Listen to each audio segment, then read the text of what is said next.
जय हिंद बच्चों। आज हम लोग इलेक्ट्रोस्टैट्स का पहला सेकंड पार्ट स्टार्ट करने वाले हैं जिसका नाम है इलेक्ट्रिक पोटेंशियल। इसके बाद हम लोग इलेक्ट्रिक पोटेंशियल पढ़ने के बाद कैपेसिटेंस में जाएंगे। तो सारे न्यूमेरिकल्स को ध्यान से पढ़ना, सारी थ्योरीज को ध्यान से पढ़ना, क्योंकि यही थ्योरीज जो हैं वो आपके एग्जाम में आने वाले हैं। चाहे आप बोर्ड के एग्जाम की बात करें या नीट जेई के एग्जाम की बात करें, तो सभी जगह यहाँ से सवाल पूछे आते हैं। तो ध्यान से पढ़ें एंड लाइक सब्सक्राइब कर दें। अगर अपने दोस्तों को चाहे तो उन्हें भी बता दें, उन्हें भी शेयर करें। ओके, चलिए स्टार्ट करते हैं। आज हम लोग बात करने वाले हैं इलेक्ट्रिक पोटेंशियल एनर्जी की। ध्यान से सुनते हैं। ये और ग्रेविटेशन बहुत सिमिलर सा है। अगर आपको ग्रेविटेशन अच्छे से याद है, अगर आपको ग्रेविटेशन अच्छे से याद है, तो ये टॉपिक भी आपको आसानी से समझ में आएगा। तो ग्रेविटेशन में हम लोग क्या किए थे, ग्रेविटेशन और इलेक्ट्रिक फील्ड दोनों कंजर्वेटिव फोर्स फील्ड है। हम लोग ग्रेविटेशन में देखे थे कि कुछ एनर्जी की बातें भी वहां पर हम लोग किए थे, और वो बात था ग्रेविटेशनल पोटेंशियल एनर्जी की हम लोग बात किए। सिमिलरली यहाँ पर भी कुछ ग्रेविटेशनल पोटेंशियल एनर्जी के जैसा ही एक पोटेंशियल एनर्जी यहाँ पर भी एसोसिएटेड होगा। ठीक है, तो उसी पोटेंशियल एनर्जी की बात कर रहे हैं। कैसा है, वापस से याद करो, थोड़ा सा मैं वापस आपको रिवाइंड करा रहा हूँ।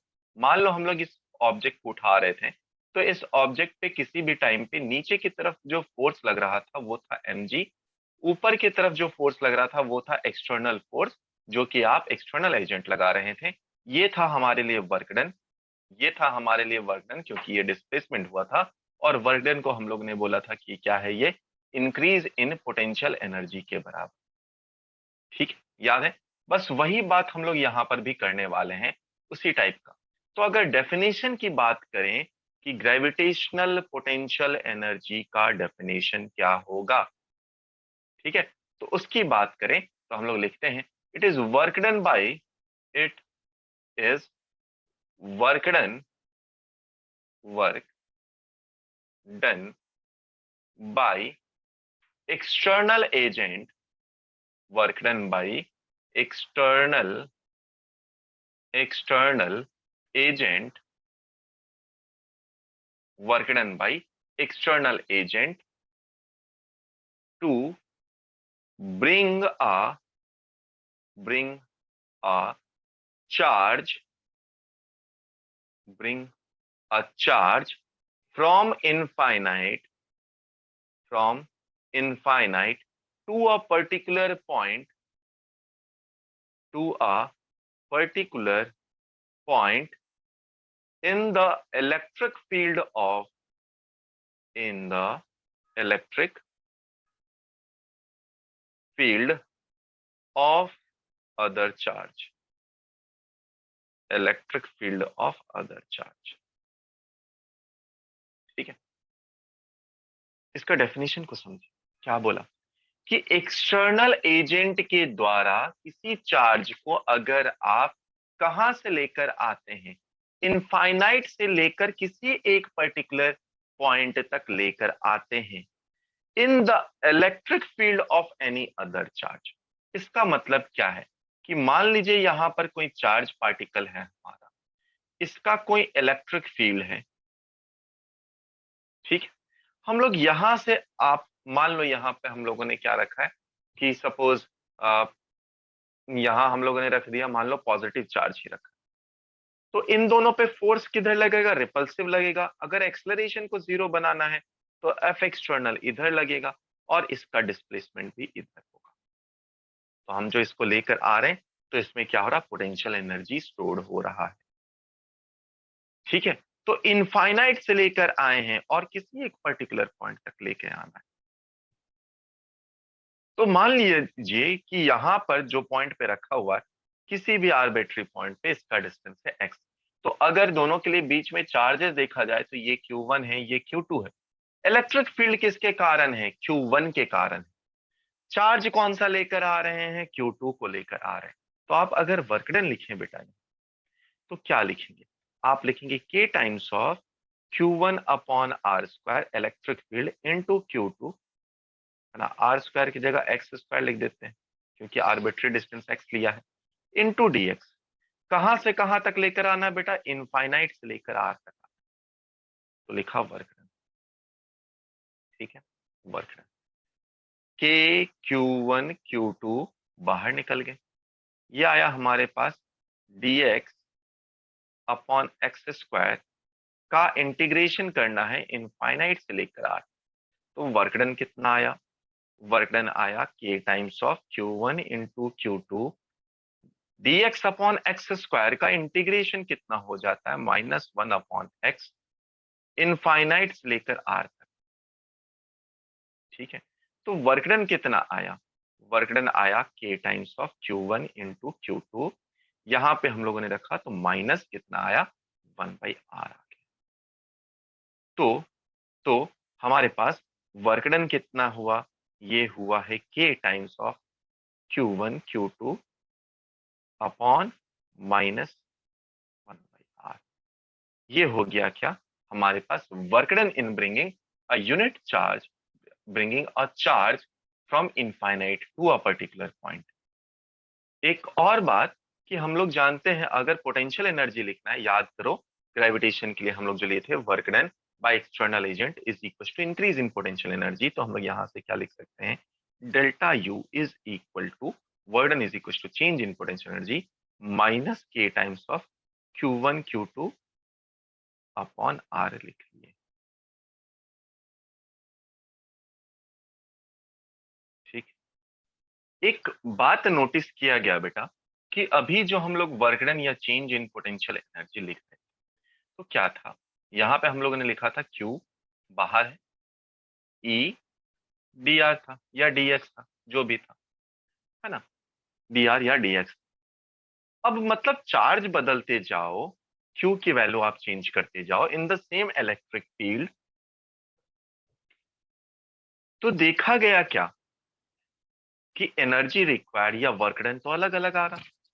जैसे जैसे चार्ज अलग अलग हो रहा है वैसे ही वर्क डन अलग अलग आने लगा। तो इस बात को ध्यान में रखकर फिर एक टर्म को डिफाइन किया। इस बात को डिफाइन करते हुए एक टर्म को डिफाइन किया गया जिसका नाम था electric potential. Electric potential, electric potential. तो इलेक्ट्रिक पोटेंशियल क्या हुआ बेटा? ये हुआ डेल्टा वी, जो हम लोग बात करते हैं इसको वी से डिनोट करेंगे, डेल्टा वी। इसको हम लोगों ने बोला, इसको हम लोगों ने बोला कितना? ये डेल्टा यू अपॉन क्यू के बराबर। अब देखो यही तो ई डी एक्स के बराबर था ना, इसलिए इलेक्ट्रिक पोटेंशियल को ई डॉट डी एक्स के बराबर भी लिखते थे।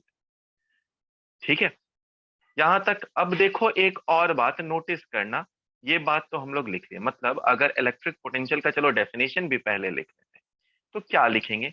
क्या लिखेंगे? It is work done by external agent in bringing a in bringing in bringing a unit unit charge in the unit charge from infinite, unit charge from infinite to a point, in the electric field of, in the electric field of other charge, other charge, in the electric field of other charge। ये तो बहुत भयंकर बात होगी बेटा। सिर्फ दोनों का डेफिनेशन देखो बिल्कुल सेम है, सिर्फ वहां पे चार्ज था, यहाँ पर यूनिट चार्ज है। अगर मैं डेल्टा वी को बोलूं बेटा तो हमारे पास क्या था? डेल्टा यू का वैल्यू याद करो, वो था minus of k times of Q1 into Q2 upon upon r. अगर मैं Q1 या Q2 से डिवाइड कर दूं तो चेंज इन पोटेंशियल कितना हो गया? ये हुआ माइनस के टाइम्स Q1 या Q अपॉन आर के बराबर। दोनों जो क्वांटिटी है, इलेक्ट्रिक पोटेंशियल की बात करें या पोटेंशियल एनर्जी है, दोनों एक स्केलर क्वांटिटी, स्केलर क्वांटिटी।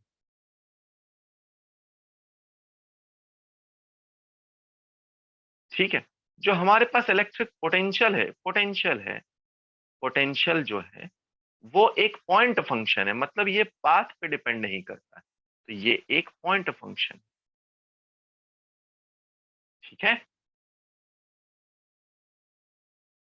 अगर इसकी यूनिट की बात करें बेटा, तो इसकी यूनिट हम लोग कितना बोल सकते हैं, इसका यूनिट हम लोग बोल सकते हैं जूल पर कूलम बोल सकते हैं। एक और बात इंपॉर्टेंट है यहाँ पर कि जो हम लोग पोटेंशियल एनर्जी की बात कर रहे हैं, इलेक्ट्रोस्टैटिक पोटेंशियल एनर्जी की जो बात कर रहे हैं, उसका यूनिट क्या होता है, जूल। बट जूल एक बहुत बड़ी क्वांटिटी है, तो इसलिए हम लोग इन केस ऑफ इलेक्ट्रोस्टैटिक जो यूनिट यूज करेंगे इलेक्ट्रोस्टैटिक पोटेंशियल एनर्जी का, वो होगा क्या, इलेक्ट्रॉन वोल्ट में होगा, ठीक है। वो होगा इलेक्ट्रॉन वोल्ट में, यानी 1 इलेक्ट्रॉन वोल्ट कितने के बराबर होगा।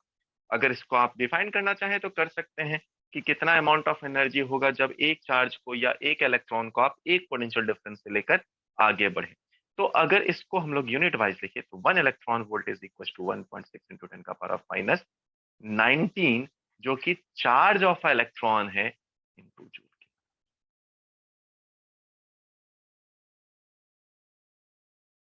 ठीक है। क्वेश्चन है अपने पास, the electric field in a space is given as electric field is equal to alpha upon x का cube I cap. Then write an expression for the potential difference in that या potential in that region, assuming the potential at infinity is equal to 0. ठीक है। अभी अभी हम लोगों ने देखा था change in potential is equal to E dot d x था। एक्चुअली में थोड़ी देर बाद हम लोग और देखेंगे कि ये होता है ई डॉट dx माइनस के साथ। क्यों? क्योंकि डायरेक्शन ऑफ इलेक्ट्रिक फील्ड जो होती है वो हमेशा डिक्रीजिंग पोटेंशियल के डायरेक्शन में होती है, इसलिए ये माइनस साइन आता है, जो हम लोग कुछ लेक्चर बाद देखेंगे। तो फिलहाल माइनस ई डॉट डी एक्स हम लोग लिख लेते हैं, ई डॉट डी एक्स को देखेंगे। अच्छा, इसको कहां से कहां तक ले जाना, इनफाइनाइट से लेकर कोई पॉइंट एक्स या फिर आर, आपकी इच्छा के अनुसार रख सकते हैं।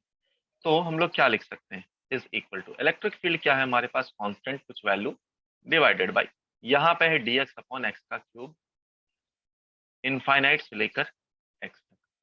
अब इसको अगर हम लोग इंटीग्रेट करते हैं तो बड़े आसानी से हम लोग कर सकते हैं, delta V is equal to minus alpha integration, इसका पावर कितना हो गया, एक्स का power minus three d x infinite से लेकर एक्स तक।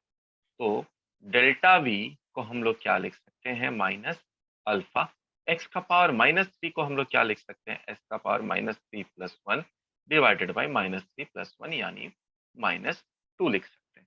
ठीक है। लिमिट की वैल्यू चाहो तो आप पुट कर सकते हो, कहां से कहां तक रखना है, इनफाइनाइट से लेकर एक्स तक रखना है।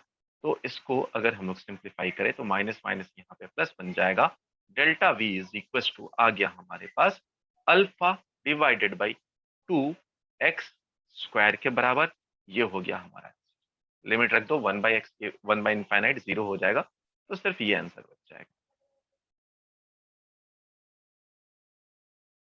देख बेटा, सवाल क्या बोल रहा है हमारे से, सवाल बोल रहा है यहाँ पर एक चार्ज है, क्यू की वैल्यू दी गई है, क्यू की वैल्यू दी गई है, कितनी है वो, -10 माइक्रोकुलम। तो a charge q which is equal to -10 microcoulomb is carried along the path, अपने पास कुछ पाथ दिया है ओपी, एंड देन वहां से लेकर गया है ओ क्यू, वहां से लेकर गया P Q, and then return आया है क्यू ओ से, क्यू ओ से रिटर्न आया है। ठीक है। So in the figure if the electric field is given as, जो इलेक्ट्रिक फील्ड है इस पूरे रीजन में वो दिया हुआ है हमारे पास, कितना दिया हुआ है वो, x plus two y i cap है plus two x j cap, two x j cap. Then find the work done by the agent और बाय द एक्सटर्नल एजेंट। कौन कौन से पाथ, ओपी में पूछा है, पीक्यू में पूछा है, देन क्यूओ में पूछा है। तो एक सर्कल कंप्लीट करके ये आ रहा और उसमें अपने को पूछा है। ठीक है। तो हर एक पाथ का सेपरेट सेपरेट निकालना है, बाद में राउंड ट्रिप के लिए भी निकालना है। ऑलराइट, ये है सवाल। देख बेटा, सबसे पहले हम लोग कौन सा पाथ के लिए देखते हैं, सबसे पहले पाथ नंबर 1 ओपी के लिए देखते हैं।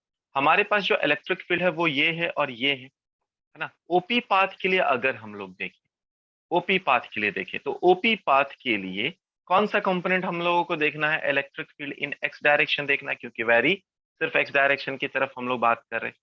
तो अगर EX देखना है वो कितना है हमारे पास x प्लस 2y, और EX के लिए देखो बेटा जो लाइन है OP उसके लिए y की वैल्यू कितनी है, 0 है, क्योंकि वो x एक्सिस पे ही सिर्फ जा रहा, यानी electric field in x direction किसके बराबर है, x के बराबर। ये अपने को पता चल गया, electric field in x direction ये है। ठीक है, तो अगर हमें हमसे वर्क डन पूछा जाए, वर्क डन, यहाँ work done by external agent पूछ रहा, ठीक है, work done by external agent बोल रहा है। चलो, तो work done by external agent अपने को बोला है अगर, तो हम लोग क्या लिख सकते हैं, Q integral E dot dx लिख सकते हैं, या ई डॉट dl लिख सकते हैं, चाहो तो माइनस साइन भी दे सकते हो क्योंकि इलेक्ट्रिक फील्ड अपोजिट डायरेक्शन में होगी, इसलिए चाहे तो हम लोग दे सकते हैं। ठीक है, या तो आप वर्क डन बाई, एक सेकंड रुक जाओ, क्या work done by external, positive भी दे तो कोई दिक्कत नहीं है, आंसर खुद ब खुद चला जाएगा। आ जाओ, तो वर्क डन अगर हम लोग लिखें W, चाहो तो पॉजिटिव भी दे सकते हो, कोई बात नहीं है। चार्ज की वैल्यू यहाँ पर माइनस क्यू देगी है, माइनस माइनस कितना हो जाएगा, प्लस हो जाएगा, तो 10 माइक्रोकुलम, क्यू की वैल्यू 10 माइक्रोकुलम, तो ये आ गया E इंटू डी एक्स। अब इलेक्ट्रिक फील्ड यहाँ पर कितना था, x into d x, limit कहाँ से कहाँ तक, 0 से लेकर 2 तक लेकर। ठीक है, तो इसको हम लोग रख दें, तो इलेक्ट्रिक फील्ड वर्क डन जो हम लोग निकाल रहे थे वर्क डन, वो कितना आ गया, वो है हमारे पास एक्स स्क्वायर बाई 2, लिमिट भी पुट कर दो, लिमिट भी पुट कर दो, तो कितना आ जाएगा, वो एक्स स्क्वायर बाई 2 आ जाएगा, तो यानी 2, ठीक है, इंटू 10, 2 इंटू 10 इंटू 10 का पावर ऑफ -6 जूल के आसपास आ जाएगा, यानी माइनस, ये आया कितना, 20 इंटू 10 का पावर -6 जूल, ये आया। दूसरा लाइन पे चलते हैं, दूसरे लाइन पे चलते हैं। देखो, अब अगर y वाले QP या PQ पे चल जाते हैं, हम लोग PQ पे चलते हैं, तो PQ के लिए कौन सा वेरिएशन है, EY है, EY की वैल्यू कितनी है हमारे पास, 2 इंटू एक्स। अब x की वैल्यू उस लाइन पे कितनी है, PQ को अगर देखें तो वो x इज इक्वल टू 2 वाला लाइन है, तो वहां पर आप पुट कर दें तो EY की वैल्यू कितनी हो गई, 4 हो गई। ठीक है, यानी work done is equal to, ये तो कांस्टेंट ही रह गया, तो work done is equal to कितना आया, -q into 4 into integration dy, कहां से कहां तक, 0 से लेकर 2 तक जाना है अपने को, यानी कि ये कितना आ गया बेटा, इसको हम लोग अगर सिंप्लीफाई करें, q की वैल्यू भी पुट कर दें, तो ये आ जा रहा है, सिंप्लीफाई करो, 80 माइक्रो या 80 इंटू 10 का पावर -6 जूल के बराबर आ जा रहा है। ये हो जा रहा है हमारे पास कितना, सेकेंड का। अब थर्ड के लिए इंपॉर्टेंट है हमारे लिए, जो थर्ड का आंसर है वो हमारे लिए थोड़ा ज्यादा इंपॉर्टेंट है। लास्ट पार्ट के लिए आते हैं, लास्ट पार्ट के लिए आते हैं, हमारे पास क्या था, क्यू और इलेक्ट्रिक फील्ड, उसको याद रखना, इलेक्ट्रिक फील्ड हमारे पास था x प्लस 2y आई कैप, x प्लस 2y आई कैप प्लस 2x जे कैप, जे कैप, ये है हमारे पास इलेक्ट्रिक फील्ड का, इलेक्ट्रिक फील्ड की वैल्यू थी हमारे पास। चलो, हम लोगों को लिखना है कौन सा पाथ के लिए, क्यू ओ के लिए लिखना। अब यहाँ पर x में भी वेरिएशन है, y में भी वेरिएशन है, ठीक है, तो हम लोग अगर इसके लिए वर्क डन लिखें तो क्या लिख सकते हैं, q टाइम्स ऑफ, दोनों वेरिएशन है, तो हम लोग लिख सकते हैं ex into d x with a minus sign बाहर में ब्रैकेट की, plus integration E y d y. अच्छा, ये हमारे पास क्या है बेटा, ex क्या है, ex है x प्लस 2y। अब देखो, जब यहां पर पुट करेंगे तो dx के साथ इंटीग्रेट करना है, और y की वैल्यू भी कांस्टेंट नहीं है, बट आप अगर चाहो तो इस लाइन को थोड़ा ध्यान से देखो और समझ जाओगे, ये जो लाइन है हमारा क्यू ओ के लिए, ये कैसा लाइन है, y is equal to x वाला लाइन है, और थीटा की वैल्यू 45 डिग्री। तो ऐसी बात है, मतलब हम लोग y को और x को इंटरचेंज कर सकते हैं, यानी कि y is equal to x लिख सकते हैं। अगर ऐसी बात है तो electric field in x direction कितना हो गया, 3x। Similarly electric field E y अगर मैं लिखूं तो 2 इंटू वाई लिख सकते हैं आप।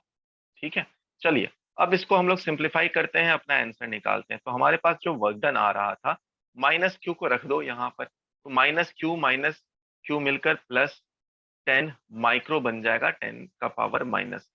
इलेक्ट्रिक फील्ड इन डीएक्स, और लिमिट कहां से कहां तक है, इनिशियल लिमिट है 2 और फाइनल लिमिट हो रहा है 0, फाइनल लिमिट हो रहा है 0, क्योंकि किधर से आ रहा है, क्यू से लेकर ओ तक आ रहा है। ठीक है, तो इलेक्ट्रिक फील्ड इन एक्स लिख देते हैं हम लोग, कितना हो गया यहाँ पर 3x, लिमिट कहां से कहां तक लेना है, 2 से लेकर 0 तक लेना है, इंटू डी एक्स प्लस यहाँ पर हमें कितना लेना है 2 into y into d y. Limit कहाँ से कहाँ तक लेना है 2 से लेकर 0 तक लेना है। ठीक है, चलिए इसको सिंप्लीफाई कर लो। 10 का पावर चाहो तो 10 इंटू 10 का पावर ऑफ -6। ठीक है, इसको सिंप्लीफाई करो तो ये आ जाएगा 3 into x square by 3 into x square by 2। ठीक है, और लिमिट भी पुट कर दे तो 3 into x square by 2 limit put करना है 2 से लेकर ये 0, 0 माइनस 2 रहेगा प्लस ये कितना आ जाएगा हमारे पास, ये आ जाएगा 2 इंटू वाई स्क्वायर बाई 2, 2 से लेकर 0 तक। जब आप यहां पर पुट करें लिमिट तो देखिए कितना आ रहा है 10 इंटू 10 का पावर ऑफ -3 -6 3, ये आया हमारे पास 0 माइनस 2 के बराबर प्लस ये आया हमारे पास 0 माइनस 2 के बराबर। तो आप यहां से अगर देखो तो ये आ गया है क्या हमारे पास -6, ये है हमारे पास टोटल -6 और ये है -4। ठीक है, तो कितना हो गया -10 हो गया। यानी कि आप अगर वर्क डन को देखें यहाँ पर तो कितना आया 10 इंटू 10 का पावर ऑफ -6 और ब्रैकेट में आया -10। यानी आप देखें तो work done is equal to कितना आया -100 इंटू 10 का पावर -6 जूल के बराबर। याद करो जो हमारे पास वर्क डन इन अभी जो निकाले थे हम लोग ओपी आया था, वर्क डन इन ओपी आया था, वो कितना था ओपी आया था जो वो था +20 इंटू 10 का power of -6 joule. Work done in PQ अगर बोला जाए तो वो आया था +80 इंटू 10 का पावर ऑफ -6 जूल। तो अगर नेट वर्क डन पूछेंगे, ये कौन सा वर्क डन है हमारे पास, ये है QO। तो नेट वर्क डन पूछेंगे तो सभी को ऐड कर दो, W1 plus W2 plus W3। आपको भी दिख रहा होगा ये दोनों का एडिशन 100 है, ये -100 है, तो फाइनल 0 आ जाएगा। याद करो हम लोग ग्रेविटेशन में भी पढ़े थे कि work done in moving a charge in a close path, work done in moving a mass in close path 0 होता था। कितना, यहां से अगर उठाकर इस पेन को उठाकर ये मैं वहीं पे वापस लाऊं तो वर्कडन हम लोग जो मिल रहा था या वर्कडन जो अपने पास था नेट, वो 0 हो रहा था। ठीक है, potential due to electric dipole. मान लीजिए बेटा अपने पास ऐसा कोई इलेक्ट्रिक डाइपोल है, तो ये रखा हुआ इलेक्ट्रिक डाइपोल, डाइपोल है मतलब चार्जेस भी हों, मतलब यहाँ पे -q रख लिया, यहाँ पे q रख लिया, दोनों के बीच का सेपरेशन को 2a ले लिया सो दैट कैलकुलेशन में अपना आसानी हो जाए, तो दोनों के बीच का सेपरेशन को 2a ले लिया है। इसका मतलब क्या है, इसका मतलब क्या है, यहाँ से यहाँ तक का डिस्टेंस और यहाँ से यहाँ तक का डिस्टेंस, ये a और a के बराबर। अगर डाइपोल की बात की जाए तो डाइपोल कहाँ से किधर है, माइनस से प्लस की तरफ है, P, और डाइपोल की वैल्यू क्या है, P is equal to q times of 2a के बराबर। चलिए अब यहाँ पर किसी एक डिफरेंट पॉइंट पे कोई एक डिफरेंट पॉइंट ले लेते हैं हम लोग P, जिस पे अपने को डाइपोल के कारण पोटेंशियल देखना है। तो हम लोग क्या करते हैं बेटा, हम लोग इस पॉइंट P को कनेक्ट करते हैं यहाँ से। ठीक है, कनेक्ट करा, इधर से भी कनेक्ट करा, बाकी दोस्त को भी कनेक्ट कर दो,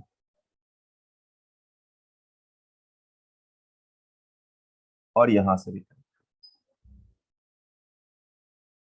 देखो बेटा ये डिस्टेंस r हमें दिया होता है, ये डिस्टेंस r हमें दिया होता है, सिर्फ ये डिस्टेंस पता है। अच्छा, तो अब क्या करें सर, कैसे निकाला जाएगा डाइपोल, उसी बात को हम समझते हैं। डाइपोल के लिए क्या होना चाहिए हमें, डाइपोल के लिए हमें चार्ज पता होना चाहिए, चार्ज से कितना डिस्टेंस वाले पॉइंट पे हम लोग पोटेंशियल निकालने वाले हैं वो पता होना चाहिए। तो मान लिया ये पॉइंट O है, ये P है, इसको A ले लेते हैं, उसको B ले लेते हैं। तो अगर P को आप देखें अब और सोचें कि क्या किया जाता, अपने को डिस्टेंस ही चाहिए, अपने को बेसिकली अगर पोटेंशियल ड्यू टू B निकालना है तो हमें क्या चाहिए, KQ/PB चाहिए। अगर पोटेंशियल ड्यू टू ए निकालना है, ए पे जो चार्ज है तो वो है -KQ/P, ये पता होना चाहिए। ठीक है, ये पता होना चाहिए। तो हम लोग क्या करते हैं, हम लोग एक परपेंडिकुलर ड्रॉप करते हैं, हम लोग यहां से एक परपेंडिकुलर ड्रॉप करते हैं, तो यहां से एक परपेंडिकुलर ड्रॉप किया। ठीक है, ये परपेंडिकुलर ऐसा होना चाहिए सो दैट, अब परपेंडिकुलर क्योंकि है परपेंडिकुलर क्योंकि है तो दोनों डिस्टेंस बराबर होंगे। मतलब ये जो परपेंडिकुलर मैंने यहाँ पे ड्रॉप किया है, परपेंडिकुलर ड्रॉप किया है, इससे क्या फायदा है? इससे फायदा ये है कि पीबी और पीएम दोनों बराबर हैं। पीबी और पीएम दोनों बराबर हैं। यानी कि अगर पीएम अपन निकालें तो निकल सकता है, पीएम तो निकल सकता है। कैसे निकल सकता है? टोटल डिस्टेंस है हमारे पास पी से ओ तक का माइनस ओ से एम तक का। तो पी से ओ तक का डिस्टेंस है हमारे पास आर माइनस ओ एम। क्या हो सकता है? अगर ये एंगल बेटा, चलो इसको थोड़ा सा डाइपोल को समझ लेते हैं हम लोग कि वहां पे होगा। ये एंगल अगर थीटा है, ठीक है, ये एंगल थीटा इधर है हमारे पास। तो ये एंगल थीटा है हमारे पास। तो ए का कंपोनेंट, ये वाला कंपोनेंट अगर देखा जाए, ये कंपोनेंट देखा जाए, ये डिस्टेंस या फिर ये डिस्टेंस अगर देखा जाए, ये डिस्टेंस देखा जाए, तो ये डिस्टेंस किसके बराबर होगा? ये डिस्टेंस बराबर होगा ए कॉस थीटा के बराबर, यानी कि आर माइनस ए कॉस थीटा। सिमिलरली अगर हम लोगों को अब ए बी, ए और पी बताना है, ठीक है, ए और पी बताना है, तो कैसे बताए बेटा? इसको हम लोग थोड़ा सा एक्सटेंड करें और यहां से वापस से एक परपेंडिकुलर को ड्रॉप करें, वापस से एक परपेंडिकुलर को ड्रॉप करें, ठीक है। परपेंडिकुलर को ड्रॉप करा। परपेंडिकुलर को ड्रॉप करने से क्या करा हम लोगों ने कि अगर हमें पी ए बताना है तो हम लोग क्या बता दें, इसको मान ले एल ले लिया, पी एल लिख देते हैं। यानी कि P L is equal to क्या लिख सकते हैं आप? टोटल डिस्टेंस कितना हो गया? ये हो गया P O plus O L के बराबर हो गया, यानी कि ये हो गया आर। अब इसका ये थीटा था तो ये भी एंगल थीटा ही था, ये भी ए ही है। तो ये जो डिस्टेंस निकला है ये भी कितना होगा? ए कॉस थीटा के बराबर ही, प्लस ए कॉस थीटा। यानी कि अगर हम लोग नेट पोटेंशियल एट पी निकालें तो कितना हो सकता है? के क्यू को कॉमन ले ले, आ जाएगा वो 1/, पीबी की जगह पे लिख सकते हैं क्या? आर माइनस ए कॉस थीटा, और इसके जगह पे लिख सकते हैं -1/r plus A cos theta. इसको और थोड़ा सा सिंप्लीफाई कर दिया जाए, इसको और थोड़ा सा सिंप्लीफाई कर दिया जाए तो पोटेंशियल एट पी कितना आ जाएगा? के क्यू, ये आएगा हमारे पास पोटेंशियल एट पी, ये आ जाएगा हमारे पास के क्यू, के क्यू डिनोमिनेटर में तो आ गया r square minus a square cos theta, cos square theta, ठीक है। यहां पर हमारे पास क्या आ जाएगा? यहां पर आ जाएगा हमारे पास R plus A cos theta minus of R minus A cos theta. तो ऊपर आ जाएगा, सिंप्लीफाई करो तो ट्वाइस ए कॉस थीटा आ जाएगा, ट्वाइस ए कॉस थीटा आ जाएगा। अब देखो क्यू और 2a किसको बनाएगा? ये डाइपोल बनाएगा, यानी डाइपोल क्या आ गया? ये आया k times of p, p cos theta upon are square minus a square cos square theta, r square minus a square cos square theta. Dipole क्या आया था बेटा? P is equal to q into 2a आया था। अच्छा, ये भी आ गया। चलिए बहुत बढ़िया, आगे बढ़ते हैं। अगर थीटा की वैल्यू, इसी में केस 1 ले लेते हैं। मान लो थीटा की वैल्यू, मान लो थीटा की वैल्यू आपने रख दिया 0 डिग्री। तो जैसे ही आपने थीटा की वैल्यू 0 रखा तो पोटेंशियल एट पी कितना हो गया? पोटेंशियल एट पी, अब पॉइंट 0 डिग्री का मतलब क्या हुआ? पॉइंट कहीं यहाँ पर आ जाएगा, है ना, अलोंग द एक्सिस आ जाएगा। तो आप क्या लिख सकते हैं? के into P divided by minus a square. अगर थीटा की वैल्यू आपने 90 डिग्री रख दिया, second case, second case theta की वैल्यू 90 रख दिया तो पोटेंशियल पी की वैल्यू कितनी हो जाएगी? 0। क्यों हो जाएगी? क्योंकि cos 90 की वैल्यू 0 हो जाती है, तो 0 हो, ठीक है। इन जनरल अगर हमें लिखना है, इन जनरल अगर शॉर्ट डाइपोल के लिए लिखना है, इन जनरल और शॉर्ट डाइपोल के लिए इन जनरल लिखना है, शॉर्ट डाइपोल। शॉर्ट डाइपोल का क्या कंडीशन है? ये तो हम लोग जानते हैं कि ए की वैल्यू बहुत बहुत बहुत बहुत छोटी आर के बराबर होती है। तो पोटेंशियल को हम लोग क्या लिख सकते हैं? K p dot r upon r cube. देखो बेटा, पी डॉट आर क्या हो जाएगा, पी आर कॉस थीटा, नीचे हो जाएगा आर क्यूब, एक एक आर कट जाएगा तो अपने पास आ जाएगा क्या, K P divided by R square आ जाएगा, इंटू कॉस थीटा बच जाएगा। ठीक है, तो ये in general for short dipole हो गया। ऑलराइट, ये नहीं, ये वाला एक्चुअल हो गया।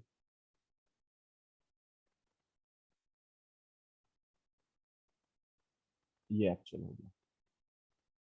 ठीक, next is potential energy in external field. मान लीजिए हमें पॉइंट, इस पूरे रीजन में इलेक्ट्रिक फील्ड है जिसके कारण डिफरेंट डिफरेंट पॉइंट पे पोटेंशियल होगा, डिफरेंट डिफरेंट पॉइंट पे पोटेंशियल होगा। तो अभी के टाइम पे इस जगह का पोटेंशियल कुछ V1 है और यहाँ का पोटेंशियल कुछ V2 है। मान लीजिए हम लोग एक चार्ज लेकर आते हैं इनफाइनाइट से, एक चार्ज Q1 को लेकर आते हैं, Q1 को लेकर आते हैं और इस जगह रखते हैं। तो सबसे पहले जो हमारा वर्क डन मिल जाएगा हमें करने को, पहला वर्क डन होगा वो Q1 टाइम्स V1 के बराबर होगा। अब यहाँ पर आप चार्ज लेकर आकर रख के नेक्स्ट अपने को Q1 लेकर आ गए हैं, अब अपने को Q2 कोई चार्ज लेकर आना है, तो उसके लिए एक पोटेंशियल ऑलरेडी यहाँ पर था और दूसरा जब आप लेकर आएंगे तो यहाँ का पोटेंशियल एक और हो जाएगा इस वाले चार्ज के कारण। मान लीजिए इन दोनों के बीच का सेपरेशन अगर मैं इस टाइम पे R लिख देता हूं, तो वर्क डन 2 कितना हो जाएगा, वो हो जाएगा because of Q2 into V2, एक तो जो पहले फील्ड के कारण जो पोटेंशियल था उसके कारण, और दूसरा हो जाएगा K times of Q1 into Q2 upon R के बराबर, अपॉन R के बराबर। तो ये हो जाएगा इसका नेट पोटेंशियल एनर्जी। तो अभी अगर इस टोटल का नेट पोटेंशियल एनर्जी लिखा जाए तो वो कितना हो जाएगा, Q1 V1 plus Q2 V2 plus K times of Q1 Q2 upon R के बराबर, ये हो जाएगा हमारा। ठीक है, हमारे पास क्वेश्चन क्या बोला गया, find total electrostatic potential energy of system consisting of two charges 6 microcoulomb and -2 microcoulomb placed at -3 centimeter, 0 and 3 centimeter, 0 respectively in an external electric field where E is equal to A upon R square and R A की value दी गई है। ठीक है, ये हमें find करना है। देखो, क्योंकि ये पूरा का पूरा क्वेश्चन किसके जैसा है, लास्ट जो कंसेप्ट हम लोग पढ़े कि कहीं पे भी पोटेंशियल एनर्जी अगर पूछना है, टोटल पोटेंशियल एनर्जी, तो टोटल पोटेंशियल एनर्जी हमारा क्या हुआ था, वो होता Q1 into V1 plus Q2 into V2 plus K times of Q1 into Q2 upon upon R separation between them. ठीक है, R सेपरेशन बिटवीन देम। तो सबसे पहले ये निकाल लेते हैं क्योंकि अपने को पता है दो चार्ज के बीच का सेपरेशन कितना है। देखो बेटा, ये अपना ओरिजिन है, ये -3 है, तो यहाँ पर -3 सेंटीमीटर है ये, और ये +3 सेंटीमीटर है। तो हमारे पास चार्जेस कहाँ कहाँ रखेंगे, टू चार्ज प्लेस्ड एट इतना, तो यहाँ पर माइनस, यहाँ पर 6 माइक्रोकुलम है, यहाँ पे -2 माइक्रोकुलम। तो इन दोनों के बीच का पोटेंशियल निकाल देते हैं, तो के, इसका पोटेंशियल निकालते हैं हम लोग, तो के कितना आ जाएगा, ये Q1 की वैल्यू हमारे पास 6 माइक्रो 10 का पावर ऑफ माइनस माइनस 6, और ये हो गया -2 इंटू 10 का पावर ऑफ -6 डिवाइडेड बाय, दोनों के बीच का सेपरेशन 6 सेंटीमीटर आसपास हो जाएगा, तो इसको 0.06 हम लोग ले सकते हैं। तो आप इसको सिंप्लीफाई कर लीजिए, इसको सिंप्लीफाई कर लीजिए, इसको सिंप्लीफाई करते हैं तो इसको हटा देते हैं, 10 का पावर ऑफ -2 ले लेते हैं, और के को हम लोग रख सकते हैं 9 इंटू 10 का पावर ऑफ 9 इंटू, इन दोनों को मल्टीप्लाई कर दिया तो ये हो गया 12, ये 12 क्यों ही करना है, रुको, 6 इंटू 2, 6 इंटू 2 और 10 का पावर -10 आ जाएगा, ये यहाँ पे आ जाएगा हमारे पास 6, तो 6 ने 6 को उड़ा दिया, 6 ने 6 को उड़ा दिया, तो ये हो गया 1.8 विथ अ माइनस साइन, तो -1.8 आया इन दोनों के बीच का पोटेंशियल एनर्जी। अब आते हैं इस वाले पार्ट पे चर्चा करने। तो इसको निकालने के लिए हमारे पास इलेक्ट्रिक फील्ड है और हमें change in potential dv is equal to पता है -E.dr होता है, -E.dr होता है। ठीक है, इंटीग्रेट कर देते हैं, ये इंटीग्रेट कर देते हैं, जल्दी से इंटीग्रेट करते हैं। तो चेंज इन पोटेंशियल हम लोग लिख देते हैं, चेंज इन पोटेंशियल, तो इसको dv का इंटीग्रेशन v हो जाएगा, कहाँ से कहाँ तक लाना है, कहाँ से कहाँ तक लाना है वो हम लोग चाहो तो लिख सकते हैं, कहाँ से, इनफाइनाइट से लेकर आर तक लेकर आ रहा है with the help of minus.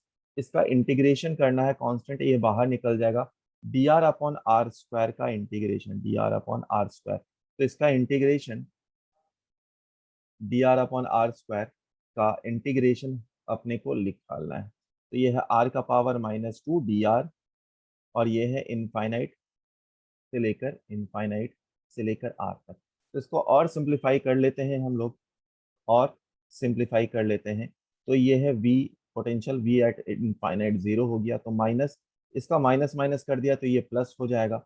इसका इंटीग्रेशन देख लो, ये आ जाएगा बेटा a बाहर माइनस, यहाँ पर r बन जाएगा -1, -2 + 1 बन जाएगा वो।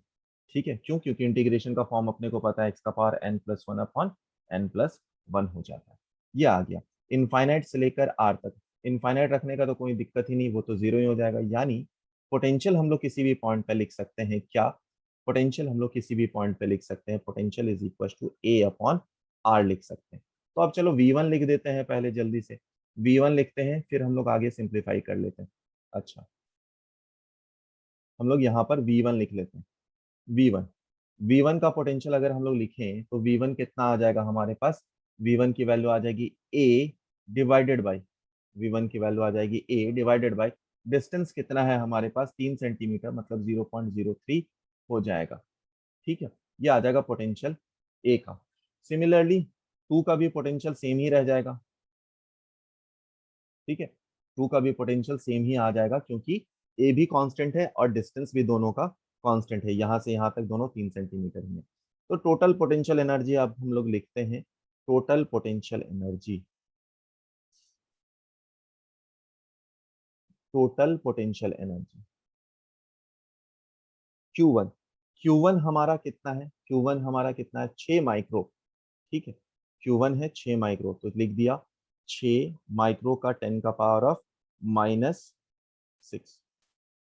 ए का वैल्यू रख दो, ए का वैल्यू है हमारे पास 2 इंटू 10 का पावर ऑफ 5 डिवाइडेड बाई, यहाँ पर आया 3 इंटू 10 का पावर ऑफ -2। दूसरे का पोटेंशियल आ गया चार्ज, चार्ज है -2, तो 2 लिख दिया, माइनस इधर आ गया 10 का पावर ऑफ -6 इंटू, यहाँ पर ए की वैल्यू है हमारे पास 2 इंटू 10 का पावर ऑफ 5 डिवाइडेड बाई, यहाँ पर आया हमारे पास 3 इंटू 10 का पावर ऑफ -2, और इसको यहाँ पे डायरेक्टली लिख सकते हैं -1.8 के बराबर। तो इसको सिंप्लीफाई करें जरा, इसको सिंप्लीफाई करें जरा, इसको सिंप्लीफाई करें जरा।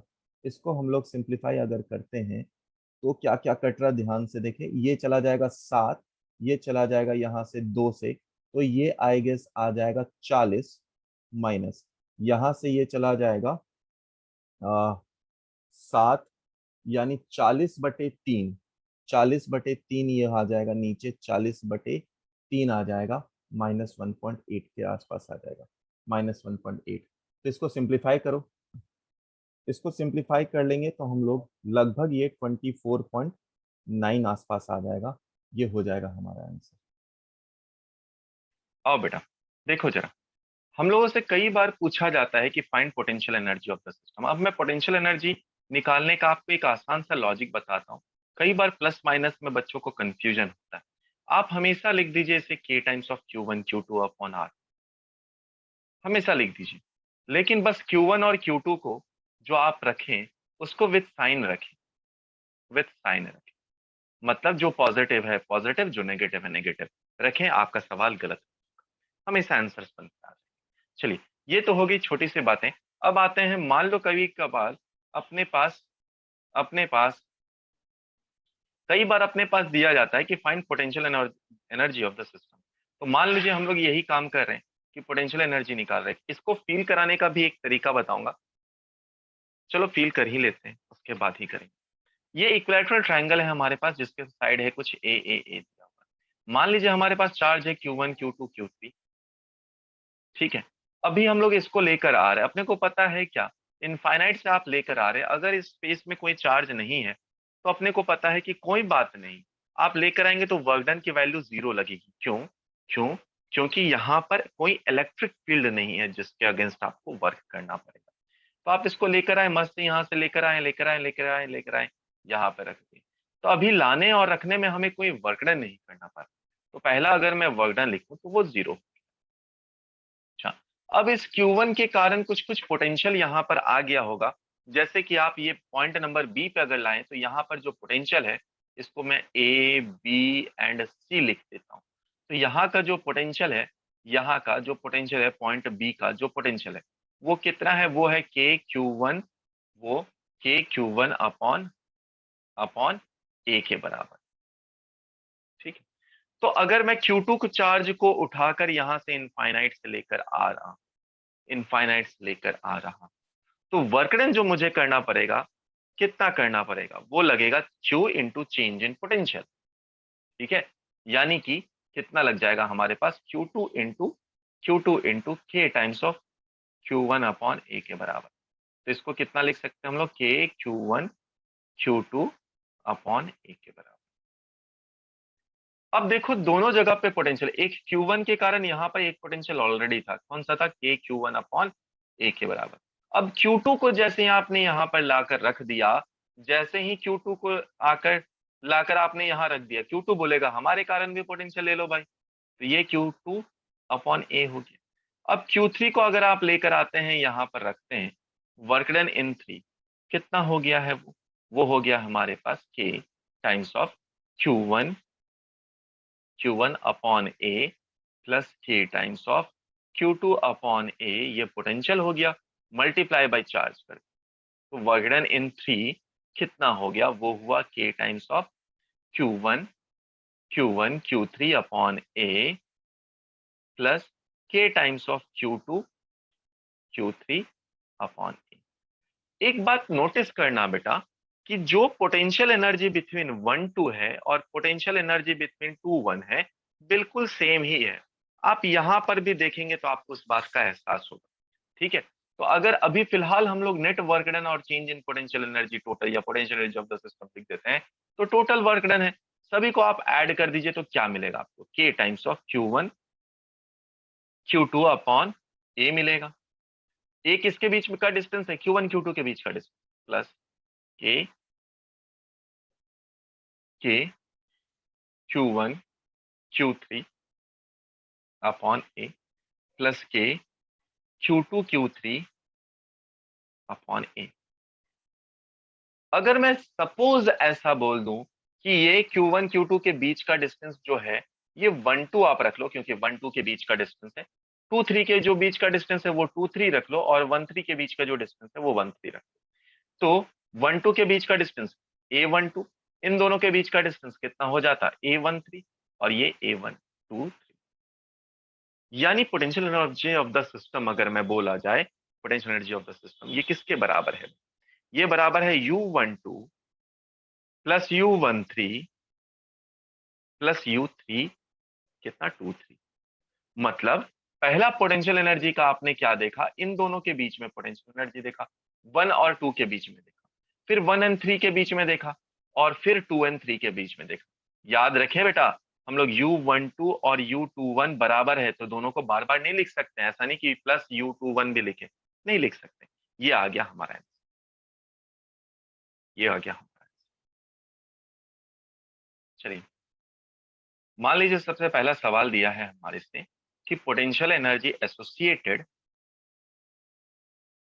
एसोसिएटेड विद दिस सिस्टम कितना होगा अगर चार्ज Q Q Q रखा हुआ है किसी डिस्टेंस ए ए ए पे।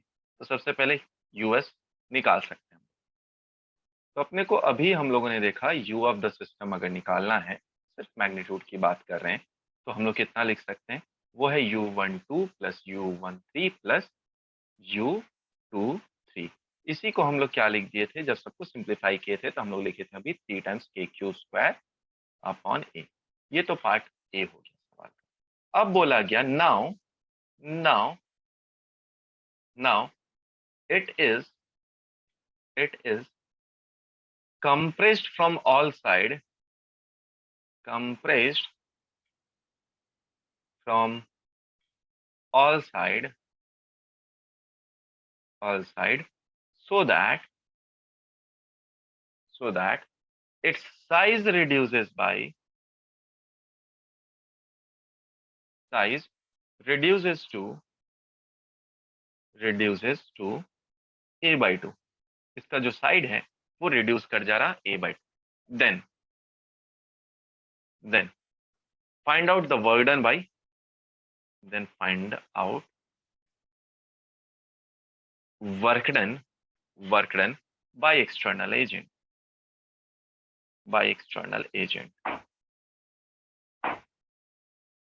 ठीक है. अगर हम लोग थोड़ा सा ध्यान दें इस सवाल के लिए, तो ये हमारे क्या है, US1 है. बोला गया कि इसको फोर्स लगाकर आप छोटा कर दे रहे, ठीक है, सो दैट a by 2 सब हो जाए. वही चार्ज है यहाँ भी है.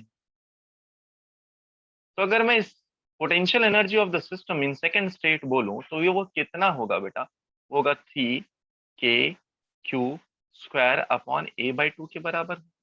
यानी किसके बराबर हो गया ये, 6kq² अपॉन a के बराबर होगा. यानी वर्क डन किसके बराबर होता है, चेंज इन पोटेंशियल एनर्जी. तो हम लोग क्या लिख सकते हैं, work done is equal to change in potential energy of the system लिख सकते हैं. यानी कि हम लोग क्या लिख सकते हैं, u system 2 minus u potential energy system 1 के लिए. तो दोनों को माइनस कर दो तो कितना आ गया, ये 3kq² अपॉन a के बराबर आ जाएगा. 6 माइनस 3 गया तो 3 आ जाएगा. ये हो गया हमारा. चलो अभी अभी हम लोगों ने क्या देखा, अगर ये q है, सभी सेम डिस्टेंस पे भी है, q है, सभी सेम डिस्टेंस पे भी है. तो यहाँ पर जो पोटेंशियल एनर्जी था वो हम लोगों ने निकाला, कितना था वो था हमारे पास 3kq² अपॉन a के बराबर. एक और फॉर्मूला देता हूं बेटा कि u of the system should be equal to n by 2 into u1 के बराबर. n क्या है, नंबर ऑफ साइड्स या नंबर ऑफ चार्ज जहां जितना रखा हुआ यहाँ पर. तो कैसे निकालें, देखो बेटा सभी सेम पोजीशंस पे रखें तभी ये फॉर्मूला हम लोग कर सकते हैं. आसान हो जाएगा. ये 1 है, 2 है, ये 3 है मान लिया. तो पोटेंशियल एनर्जी ऑफ द 1 कितना आ जाएगा, u12 प्लस u13. ये है पोटेंशियल एनर्जी ऑफ द 1. यानी कि कितना आएगा बेटा, ये kq² अपॉन a के बराबर प्लस kq² अपॉन a के बराबर. यानी कि हम लोग रख n की वैल्यू कितनी है, 3 by 2. यहाँ पर कितना आया, 2 times of kq² upon a के बराबर. यानी फाइनल आंसर कितना आया, kq² अपॉन a के बराबर. ये हो गया फाइनल आंसर. यानी potential energy of the system कितना आया, 3kq² अपॉन a के बराबर. यही लास्ट केस में भी जब हम लोग निकाले थे तब आया था. ठीक है. इसका यूज कहाँ करते हैं बेटा, जब हम लोग काफी बड़े बड़े सवाल सॉल्व करने लग जाते हैं तब इसकी यूज होती है. ऑल्दो यहाँ पे आप पहले वाले मेथड से भी बना सकते हैं, स्टिल हम लोग ट्राई करते हैं तो दूसरा मेथड, दोनों से हम लोग ट्राई कर लेंगे. देखो मान लो स्क्वायर दिया हुआ हमारे पास, यहाँ पर भी चार्ज दिया है q q q q. ठीक है. इसका लेंथ कुछ L L L L L दे दिया. तो इसका potential energy of the system निकालें पहले. तो सबसे पहले हम लोग नॉर्मल मेथड से यूज करें, फिर दूसरे से भी देखेंगे कि आंसर सही आता है कि नहीं. इस सवाल को बनाने के लिए भी हमें थोड़ा सा दिमाग ध्यान से देखें.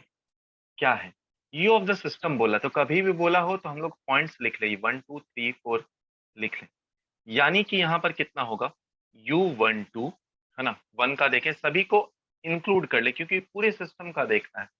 12 प्लस u13 प्लस u1. अब 1 का तो सब हो गया, प्लस u21 लिख सकते हैं क्या, नहीं, 12 ऑलरेडी आ चुका है. तो हम लोग क्या लिख सकते हैं, u23 लिख सकते हैं.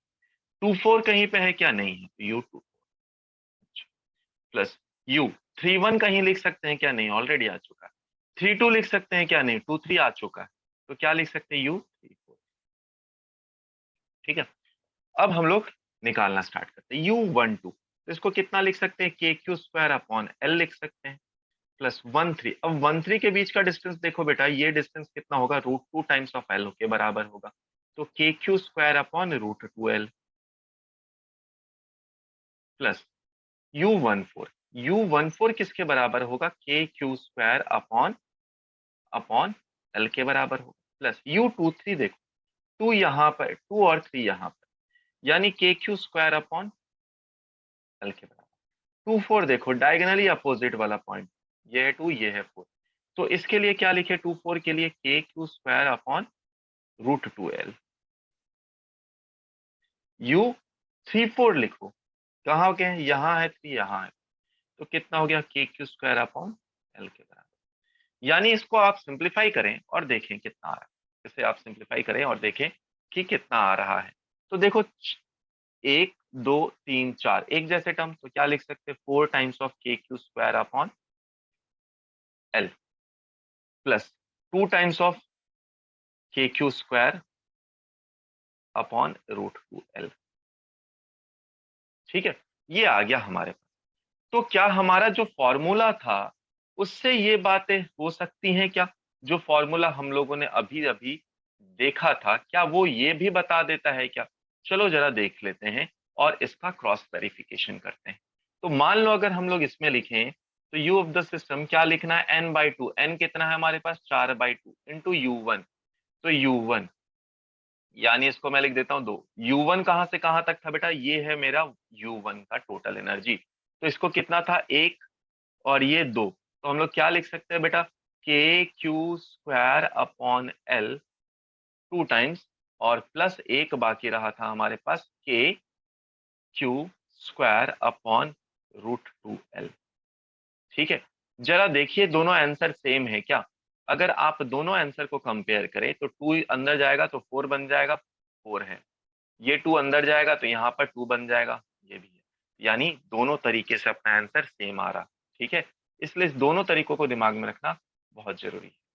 जो हम लोगों ने कंसेप्ट पढ़ा वो तब बहुत ज्यादा इंपॉर्टेंट हो जाता है जब हम लोग बात करने लग जाते हैं किसकी, एक क्यूब की। क्योंकि क्यूब में बहुत एलिमेंट है और उन सब को लिखने लग गए हम लोग तो बहुत ज्यादा 8 कॉर्नर्स हैं, अगर सबको लिखने लग गए तो हमसे गलती होने के चांसेस बहुत ज्यादा हो सकती है। इसलिए क्यूब के टाइम पे हम लोग जानबूझकर हमेशा कौन सा फॉर्मूला यूज करेंगे, जो फॉर्मूला अभी थोड़ी देर पहले हम लोगों ने देखा था, उस फॉर्मूला को बहुत ज्यादा यूज करेंगे। देखो, तो यहाँ पर भी हर पॉइंट पे अपने पास चार्ज रखा है और सबका पोटेंशियल एनर्जी निकालने बोला है। ठीक है, ये भी क्यों है, तो कॉर्नर्स लिख देते 1 2 3 4 5 6 7 8। ठीक है, अगर पोटेंशियल एनर्जी सभी का ए ले लेते हैं तो यू ऑफ द सिस्टम अगर हमें लिखना है तो हम लोग क्या लिख सकते हैं, n/2 ऑफ u1। तो सब कुछ बात अब किस पे आ गई है, u1 निकालने पे, बाकी तो आंसर बन जाएगा। तो u1 निकालते हैं हम लोग। u1 किसको लिख सकते हैं आप, u12 plus u13 plus u14 plus u15 plus u16 plus u17 plus u18। कितना आया? अच्छा, अब निकालने चले इसको। देख तो 1 से 2 के बीच के क्या लिख सकते हैं, क्यू क्यू स्क्वायर अपॉन ए लिख सकते हैं। जब 1 से 3 की बात करें तो हम लोग क्या लिख सकते हैं, के क्यू स्क्वायर अपॉन रूट 2 ए बोल सकते हैं। 1 से 4 की बात करें, 4 उसके पास में है तो के क्यू स्क्वायर रूट 2 ए, के क्यू स्क्वायर अपॉन ए की बात कर सकते हैं। 1 5 5 कहाँ, ये अपोजिट डायगोनल में है, मतलब यहाँ भी आप रूट 2 लेंगे, k Q square upon root 2 times of a. 1 6 1 6 6 कहाँ पर है, ये तो पास में ही है, तो के क्यू स्क्वायर अपॉन ए ले लेते हैं, या एल, एल था ना, ए था, ए रख लेते हैं। अच्छा, 1 6 हो गया। 1 7 भी देखो तो डायगोनल पे ही है, यानी इसको अगर हम लोग लिखें तो ये है K Q square upon root 2 times of A के बराबर है। 1 8 की बात करें, ये वाला डायगोनल, तो इसका लेंथ कितना होता है, रूट 3 टाइम्स ऑफ ए के बराबर होता है। तो इसको आप लिखें तो K Q square upon root 3 times of A के बराबर। यानी अगर हम लोग सबको देखें, काउंट करें, तो सेम टाइप के टर्म्स कितने हैं, 1 2 3, है ना। तो 3 है हमारे पास, यहाँ पे 8/4 लिख देते हैं, 8/4 लिख देते हैं। और 3 है हमारे पास 3 times of K Q square upon A plus plus. ठीक, आओ दूसरा देखते हैं रूट 2 टाइम्स वाले कितने हैं, 1 2 3 है, यानी 3 टाइम्स ऑफ के, ये 2 था ना, 4 बच जाएगा, तो K Q square upon root 2। उसके बाद क्या है, K Q square upon root 3। ये हो गया आंसर। यानी कि अगर आप इसको और थोड़ा सा सिंप्लीफाई करना चाहें तो इसको हम लोग हटाकर क्या लिख सकते हैं, यहाँ पर 4 लिख सकते हैं, 8/2। ठीक है, ये हो गया हमारा।